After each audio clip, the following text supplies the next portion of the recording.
black to play in today's daily puzzle, and material wise we are a rook down. And if we look at the position, our rook is hanging, and if we move our rook somewhere else, then our knight will be hanging as well. But at the same time, our queen is very close to white's king, and our knight can jump in to help support a checkmate threat on h2.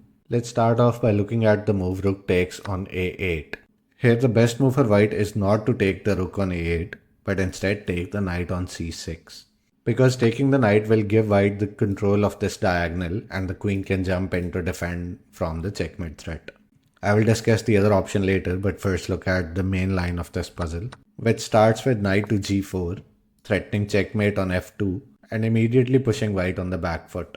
They have to defend the h2 square somehow, and if instead they try to make room for their king by moving their rook, then it's still a checkmate in 2 after queen takes h2, king slides over, then either queen to h1 or f2 will be a checkmate. So the best way for white to defend here is to play knight f3, which adds protection to the h2 pawn.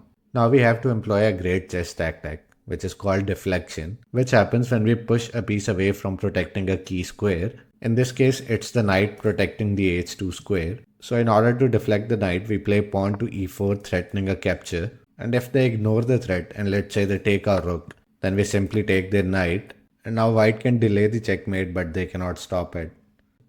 And here if they capture our pawn, the brilliance of the pawn move was that e5 square is now opened up for our knight to jump in, attacking their knight again. It's the same idea that if they capture our knight, then it's a checkmate on h2. And if they try to add protection to the knight, we simply take it with a check. And it does not matter if they capture it with the pawn or the queen, they cannot stop the checkmate. In this puzzle, however, after we played knight to e5, white takes our rook, we follow it up with capturing their knight, and after pawn takes, we finish the game with a checkmate.